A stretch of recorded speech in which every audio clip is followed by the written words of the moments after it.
Well, not all doom and gloom, it seems like, then, as we move into the picks and bans now for game number 2. And we'll see who'll be in that first pick spot. It will be Simplicity here, yet again, it would seem, as they take the first pick this time. Team Queso, once again, having to make that decision about where we're going to see those bans. And Giannis still coming out. Yeah, again, like I said, I don't think it was picks and bans dependent. Sure. I think that there's plenty that Simplicity can do in this game to switch up where they're going to go. They can just not pick Naja first overall. Maybe put Death Panther on the Merlin themselves and set him up for some success. You can go for the double Hunter compositions that were doing pretty well for you last week and try and put Genetics on the Fafnir, a pretty comfortable pick for him, and see if you can get the ball rolling that way. I've got no problem with them sticking with the same first ban. Yeah. They end up banning the Naja themselves this time around, so we know that Simplicity is going to go a different direction this time. I wonder if maybe you prioritize Fails' pick a little bit sooner this time. Sure. Remember how much from Team Queso focus they're able to put on them? I think they banned away 3 junglers or assassins and picked one of their own, obviously. So really the pool was a bit limited for him. If they're going to focus him out in those picks and bans like that, maybe just bump him up a little bit in that order and make sure you get something he's comfortable on. Certainly could, and now Simplicity has a bunch of options. Gibalanke wasn't picked or banned in that game, which is very surprising. That's crazy. I think that you could go ahead with him right here. I don't think Achilles was picked or banned either, so they go with first pick Achilles this time around. And again, Simplicity doesn't seem to be valuing this Merlin particularly highly. They haven't tried to first pick him away. We'll see if Queso want to try and secure it this time for Warchi again early on. If you're going to pick a Hunter first, it should be Gibalanke, I think. I agree. I don't know. I'm surprised because he hasn't seen any changes. Right. The only thing that's changed is the itemization, and maybe the argument is that he doesn't abuse Icaval or Aussie quite as well. Having a steroid to pop whenever you get that Aussie passive means that you're healing a ton very, very quickly, getting a whole bunch of extra power. Seems like something every Hunter would want, but maybe they feel like you can get those Icaval stacks, then use Rom ult and start hitting someone for 1,000,000. There we go. That's kind of the only way I would assume. But yeah, Khepri, Gibalanke, I like these first 3 picks much more for Simplicity. Achilles is definitely a strong pick right now and still a flexible one. Yes. This can go jungle or solo. I like where Simplicity's heading with this draft. I'm just a little bit worried now about what Death Panther's going to pick, because now you might see him get banned out pretty completely by Queso. Man, it's amazing how quickly I can change how I feel about a draft when a Guan Yu's picked on it, because he's so good really on any team. There's a couple picks, like you were saying how Freya's good, but maybe she's not evergreen. I think Guan Yu is one of those Gibalanke that you can just drop into a comp and immediately they're better. No team doesn't want more sustain or more control or more damage in their fights, and that's what Guan brings. Yeah, Guan just sometimes has those rough laning phases. That's the only time where you're a little bit scared for him. But against the Achilles, as long as you're patient with and wait out that stun, you can kind of just survive with it. And even now, with those cleave auto attacks that he got a while ago, you don't need to be Talon assaulting the wave every single time. So if this Achilles even is in the solo lane, I still don't think that's the end of the lane by any means for Guan Yu. But you were right to worry a bit there about Death Panther, as there's 2 mages that have already been taken off the board, the Gibalanke, or excuse me, the Agni and the Soul. A little surprised that they were worried about the Soul, especially with Khepri already locked in and the Gibalanke there, but those are the ones they remove. Certainly something Death Panther's comfortable on. But Death Panther plays about anything, from what I remember. It's not as if he has a limited pool. He'd play Discordia, I think, quite well in this spot if they wanted to pick that too. I think Discordia is a great pick. That's a great call by you, because the Golden Apple does so well up against Merlin and Susano and Guan Yu. It can be difficult to land on a Merlin because that flicker will get him out of the way pretty quickly, but if you can catch him with some CC, then you wouldn't have to worry about that. But CC is the call, just not in the way of Discordia. Right. Instead, it's Isis in the mid lane for Death Panther, a pick that I think has been criminally underplayed since the massive buff she got coming into Season 6, where the Dispel Magic range is now that of an auto attack range. You feel like you can silence people from across the map. That's right. In comparison to how it used to be. I think Isis is really good. It brings a lot of pressure. This is an early game composition from Simplicity. They're looking to fight around level 13 to 17. That's where they're going to do a lot of good work. And they can do a lot of good work in that instance. And this is good. Isis is the kind of god that can bait out Flicker by herself against Merlin, and then all of a sudden you're in trouble because now Raven can come in and dive in too. So I really like this. Just like you said, they're going to have a ton of early presence that Queso is going to have to navigate as they lock in that Ganesh to maybe create some space for this Merlin. We're about to find out, though. Simplicity up against Queso. Game number 2, Tom Atoli, take it away. Here we are, Team Queso going up against Simplicity. Should be another interesting one for sure. Death Panther over there in the middle lane, and then Fails on the Raven.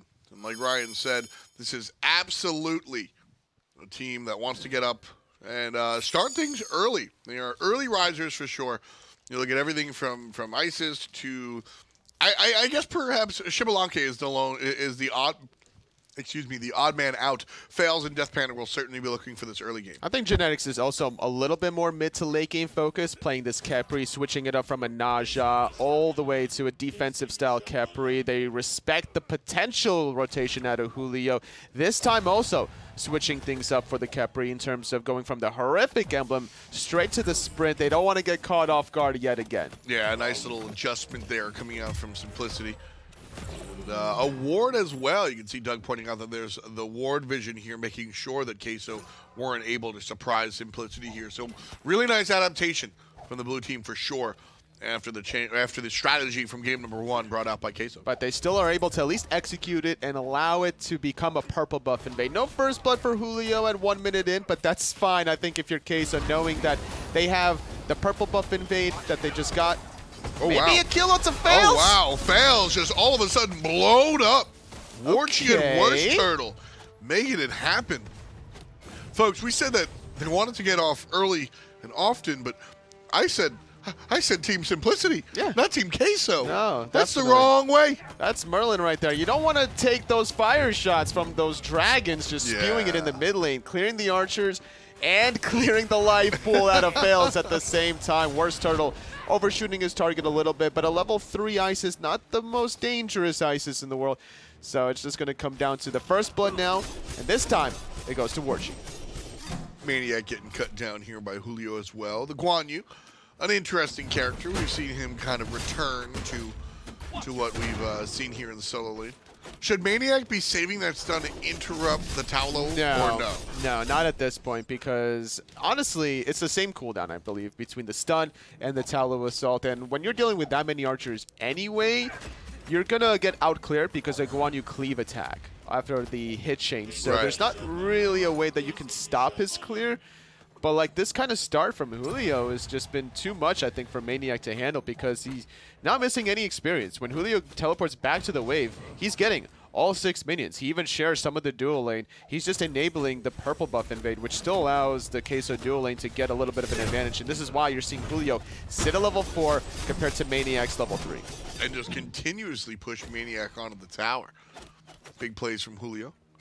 Worst Turtle has arrived, and the Totem of Coup will go down for Team Queso. First one, of course, went to Simplicity because they're playing on the left side, but now able to provide some of that MP5 to the rest of the squad. And perhaps most importantly, the movement speed. That's true. I love that part of the totem. You're not going to be able to get it between moving from jungle to jungle, but as long as you dip your toes under your own tower, that's where the movement speed, the MP5, comes into fruition. And as Chekio was able to play passive in the last game of the Rama, expect him to do the same thing here. Expect him not to really lose too much mana. And also important for Julio, not only having his own blue buff, but now the MP5 from that Totem of Kus. After he clears the wave, he should go back to the tower just to get additional MP5. So right now, Team Queso looking to continue what they did in game number 1. They got a first blood nice and early, and then just kind of pressured the opposition from there. And I think they have the potential to do that, especially with the Susano pick. Susano is certainly a character that can make life a little bit difficult. Very small advantage I just wanted to point out. Draco Marino just now at almost 4 minutes into the game, finishing off the stacks of his Guardian's Blessing, whereas only Genetics sitting at about 36 or so. Left side, the Worst Turtle looking for a gank with the ultimate. Will find it onto Streako. Easy peasy. Chekio playing this ROM for the second game in a row, and I liked what I saw at game 1. I think I'm going to like what I see at a game 2. The Aussie start, kind of interesting. The Aussie start, Aussie is one of those bridge items of yesteryear, now getting a little bit of changes. Very different. Having more power now. Penetration, lifesteal, attack speed. This is a great item to get early game if you don't want to go for Devo Gloves. Honestly, it does take a little bit longer to complete, considering it's like around 2350, 2450 gold or so. But what you're really looking for is the ability to box against some of these junglers, right? Like Fails on the Raven is going to be looking to dive Chekio. And if Chekio has that Aussie, that could be the difference between life or death once you double dip into the Aussie passive proc. I love this Ganesh selection as well, as Queso get a nice quick blue buff invade. The Ganesh, the response to Death Panther's Isis, real nice clean look there. Wing Gust gets canceled. just really, really effective use of a character that Draco likes to play. And so I think that's really fun here for Team Queso, able to figure out what's effective and works out with themselves. And on top of the silence, you also got to think about, you know, adding shapes. Remember all those shapes that we were playing with in the kid where, like, you put the circle in the circle hole, you put the square. Yeah. Well, this time for Draco Marino, he wants to put the wrong shape. He wants to put the square on top of the circle. So that Dharmic Pillar, whenever Death Panther uses that circle of protection and Simplicity groups up behind it, or under it rather, expect the Dharmic Pillars to come out, making it one of those catch-22s. I'm like, all right, we could stay here, but like now we can't ever leave. A nice approach there for sure. So we'll see how it all works out here. The Isis stacking the Book of Thoth, an early book start from her. I mean, I don't mind that. I like that, sure. Blackthorn Hammer in the selection for Julio. I think that's a pretty good Quan item. Just some good stats going out for Quan, some MP5, some cooldown. All in all, what I'm getting at here, folks, is very standard itemization coming out from these mages and everybody on the board. I like the Book of Thoth Rush from Warchi, and this time actually Death Panther following suit. Last time he went for the Mage's Blessing start. Worst Turtle not in real trouble there, being able to jet stream just before the Abduct hits.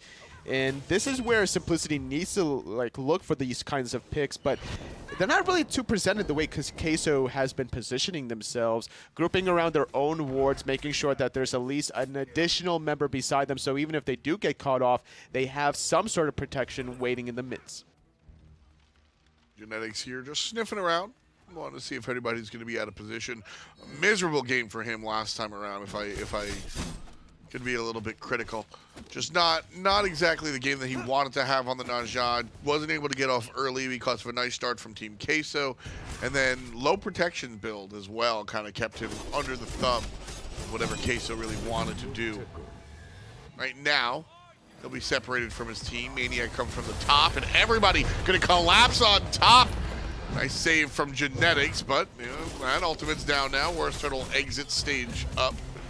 There's a little box there that you were talking about, but much ado about nothing.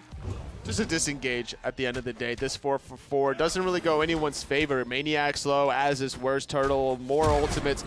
Actually, 4-for-4 ultimates at the end of the day because Streak Up used that Darkest of Nights on the left-hand side, trying to be a little bit of a contribution there.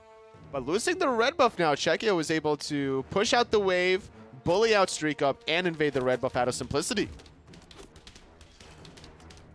Stage up isn't actually, like, I made a boo-boo. It's a mistake. Is there a stage up? Well, you say upstage, downstage, and it's actually opposite. Like, upstage is closer to the audience. But I just said he went up. He went up. He went north. Because, like, it's basically from the audience's point of view, right? So when you're saying stage left, you're actually, like, for the actors and actresses, you're going on your right side. Exactly. And upstage in that terminology, it is closer to the audience. Yes. Exactly. Oh, well. Oh, well. Finch is just kind of like, hand on his forehead is like, oh, Thomas. I don't know. I don't know if you've ever heard this, but Finch does debate, actually. I believe it. He also did theater, right? I think a little bit. Yeah, he and I kind of connect on theater a decent amount. You know, if you ever listen to the Green Room podcast, available on all podcast platforms, you can definitely learn more about John Finch and who he is behind the scenes, alongside Aggro, Hinduman, and myself. So certainly something to keep an eye out for. So I know you guys talked about like top 5 chips. Yeah, we did. You talked about like how you would plan a robbery 2 weeks ago. What did you guys talk about last week? Oh man. Frankly, I don't even recall. One of those weeks we talked about which Pokemon. I have no idea. Oh, what Pokemon type you would be? Yeah, dude, I have no idea. It's a good listen. It was a good listen. Gore Miser listens to it, and if there's anything I want to do in life, it's definitely be more like Gore. In fact, that's a show. I'm gonna make that more like Gore, where Gore Miser just goes about living his life, and we try to become like him. That's basically what we do every day now already. Exactly. Yeah. Like, not much has changed, honestly. We Be see more him like in the Gore. green room, and then all of a sudden we're like, it's Gore.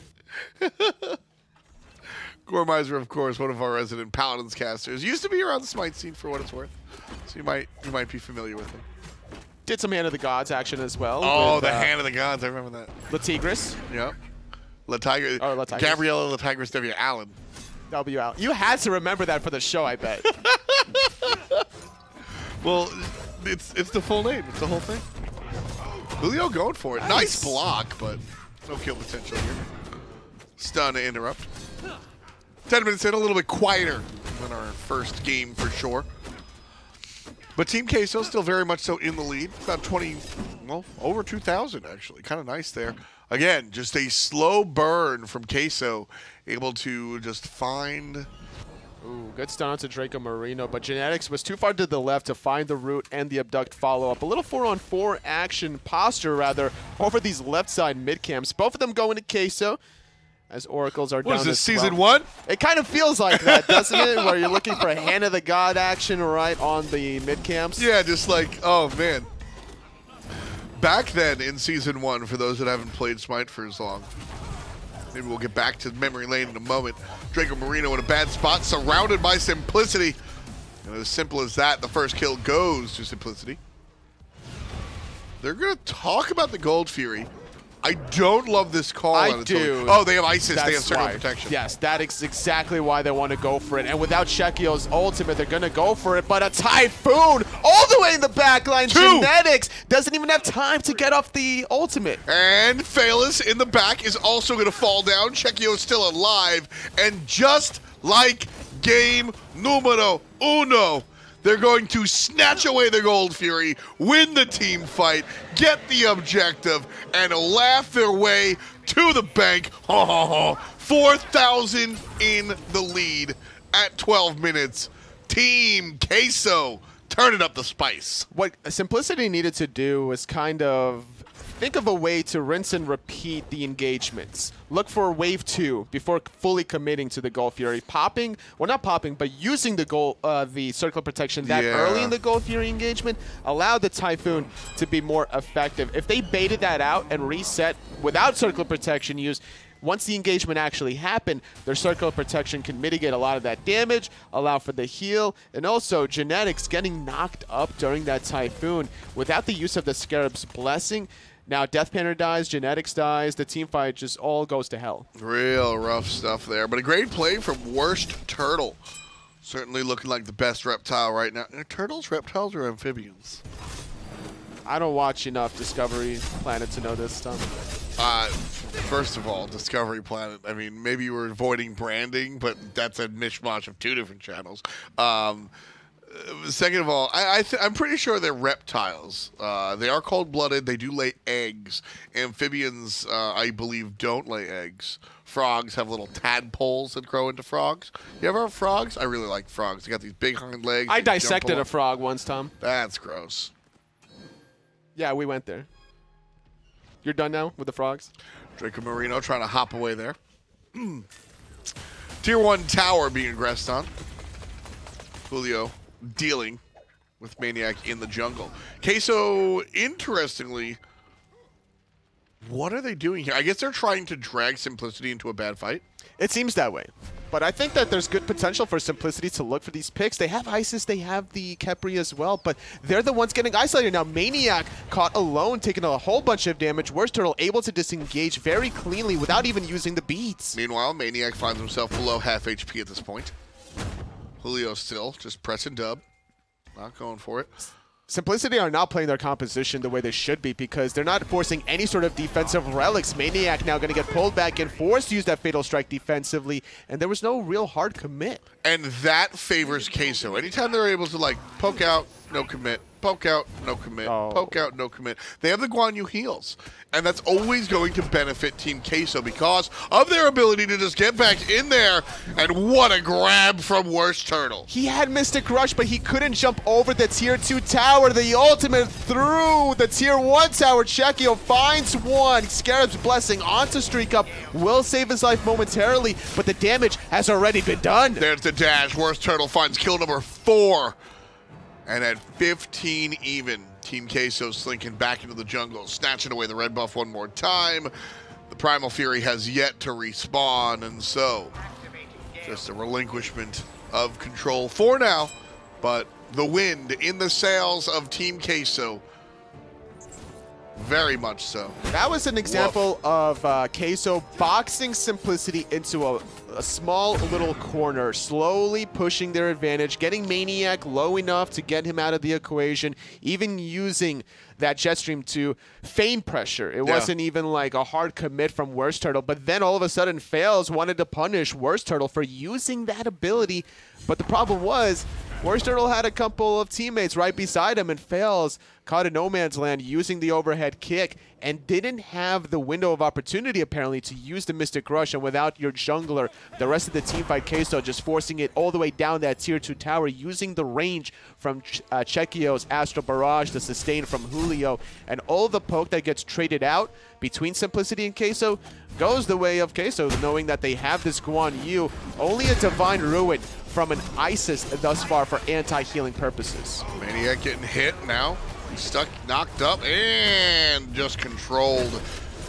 Tallow Assault will be enough, and there's that.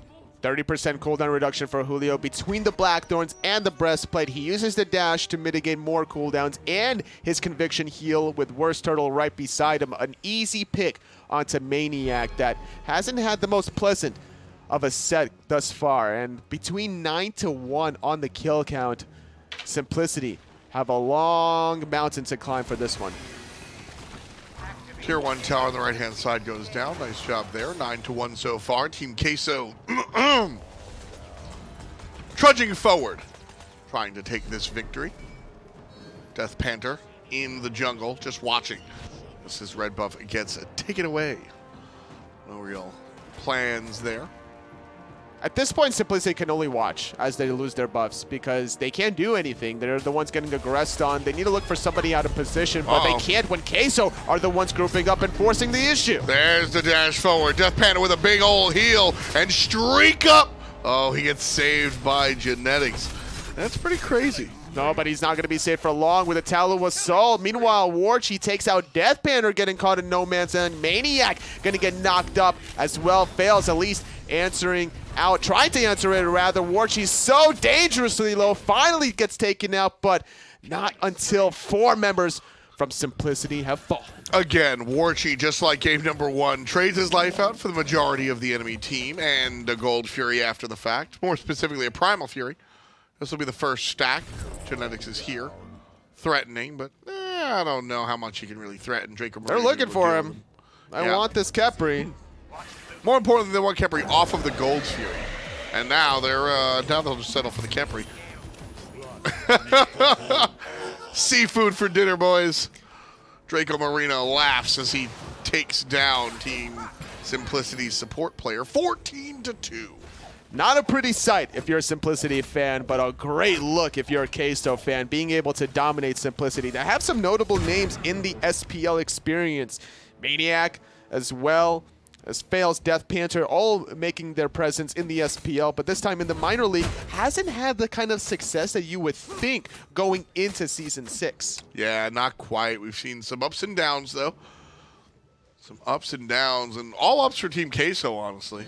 Yeah. Really impressive watching them through this season. They've honestly been my team to watch in some of these leagues, for sure.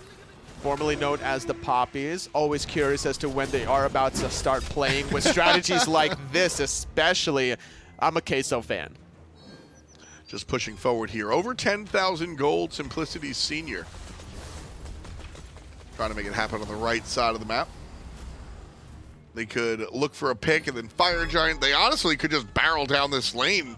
Not sure Simplicity could take what Team Queso wants to throw at them if they just fight. They're just waiting for the minions to get a little closer. Any poke that Simplicity are doing will get negated by Julio's Conviction. Exactly. Now he has Genji's Guard for even more cooldown reduction as Julio's going in. Worst Turtle's going to toss the ultimate through the wall, knock Death Panther up. The Aegis won't negate the healing. Maniac already on the way out. Death Panther goes down despite the big heal. Maniac goes down as well. Warchi in trouble, trades out again, but the tier 2 tower crumbles. The rest of the team surging forward. Fails. Waited out Chekio. Ultimate. Oh! As soon as the ultimate goes down, Fails finds the blink. feels Chekio's shot in the air and gets on out of there. Nice maneuver by Fails. Good timing as well, but this should be a Fire Giant if they really want it, or at least forcing a tier 2 mid tower considering it's literally on its last legs. Chekio even bold enough to take this up knowing Julio's conviction is up, and during that whole fight, Genetics had 3 opportunities to use his Scarab's Blessing. He could have saved Death Panther, couldn't do it. He could have saved Maniac, but he was in the middle of his abduct, so he couldn't do it unless he canceled that one. Yeah. And then the third time around, at least saves the life of his jungler. But when an Isis is under her own circle of protection trying to save that tier 2 tower, you need to be able to find the resurrection onto her because of all the crowd control that she provides in these team fights between the stun and the silence. Julio specifically is one that you got to keep in check with this Tallow Assault. You have so many ways of stopping it. Between the silence, the stun, you got also the abduct out of Genetics. Maniac has a stun. And with how aggressive Julio is, if you don't have the Isis available, then Julio is free to do with what he wants. And what's really fun is watching Worst Turtle's approach to these team fights as well. Death Panther's got so much going on in front of him, and Worst Turtle has been positioning himself in the jungle, tossing that knockup behind a wall. So Death Panther can't really maneuver and really find these stuns or these silences for the Tallow Assault, and it just becomes an issue. Diamond Pillar's going to get negated by the Fatal Strike. Difficult to really catch an Achilles that uses his shirtless passive to get that extra mobility. Team Queso, Fire Giant in hand. I like the idea from Simplicity. They need to do something, so that makes sense as to why they were grouping them at the left side, but Maniac makes the call that everyone back, but they're still going to go for it with the circle of protection. This is a beautiful call from Simplicity. Look for the left side Phoenix. There's an attempt by Death Panther. Meanwhile, off screen, Chekio takes care of one of the defenders, and that means the Phoenix is going to go down. All of these players from Team Queso try to control Genetics now. There's no one in the Titan room. Team Queso are going to walk in. Fails is the only one here, and he's going to just disappear. The damage has been dealt. Team Queso turning away, now back towards the Titan. Half HP on the big guy. Players still being harassed. Fails is the only one alive next to Genetics. They're going to stand and watch, and there's the game. There's the set. 22 minutes. A little bit shorter than the last game, 19-3. Still a clean performance out of Queso. Beautifully executed yet again with the opening strategy where Julio makes that rotation at level 1, enables the purple buff invade for Queso's duo lane, and Chekio on this Rama just has no issue because Fails never makes that counter rotation eventually in the game. Also, Worst Turtle ganks early. It was just very difficult for Streak Up to do anything on the Xbalanque after that initial gank. Wonderful play here coming out from Team Queso. Just beautiful. 2 games in the bag mean they claim the set. Let's go deeper on the desk. Well, an impressive win there from Queso. I mean, like, I thought it was going to be a much closer set, a longer set, but both these games over in, what, around 22 minutes or so, and a 2-0 for Queso. This is what makes Queso so exciting and sometimes infuriating to watch, is that you know they have this sort of potential. Right. They have sets like this, not just games, but entire sets, where they look incredible, and then they start doing weird stuff, and who knows what happens. Not just in picks and bans, but just weird stuff in-game. But when they're on, this team is really, really potent, and that's what we saw today. I mean, Worst Turtle playing the Susano in both games was absolutely incredible. Yes. Chekio on the ROM was consistently great. I mean, this team just works so well together, and the individual performances backed that up as well. And when you have both your teamwork working well and your individual performance is going well, then the game's going to look pretty easy for you. And this one feels real simple to me, right? We talked about how Simplicity needed to get off to a good start with this draft, right? You've got Isis Raven, you've got Achilles over there in the soul lane who wants to work off that aggression, and then Khepri, Xbalanque for your late game. Well, they never got off to that good start. They stopped them on the runway. The plane never took off. And Queso did it, I think, largely with these ganks, not just on Streak Up like we saw at the Xbalanque, but Death Panther never got to breathe either. No, he really had didn't. a rough time on that Isis. Yeah, not a set to remember for Death Panther for sure, but Julio has a great set, Worst Turtle has a great set. Those two were really pushing it. Warchi had a much more impactful game, it felt like, on the Merlin this time around. Again, not because he did anything poorly in Game 1, he just didn't need to do a whole lot in Game 1. Team Queso, when firing on all cylinders and playing like this, looks like they can be the best team in this region. It's just a matter of consistency for this squad. So if they can continue to keep this going and keep looking this good, then I think that they've got a really good chance to come to land. And if you need any more proof that this really is just a competitive region, right? Well, remember this last matchup with the exact opposite direction. It was 2-0 in Simplicity's favor. Now all of a sudden Queso come out and make Simplicity look like it's not even close. So these teams are going to be battling back and forth for the rest of this season, really. And I'm so excited to be here right here to watch it. In fact, you can keep watching because we got some more coming for you in just a moment. So go ahead and get your drinks, get refilled, and then get right back here for some more SML.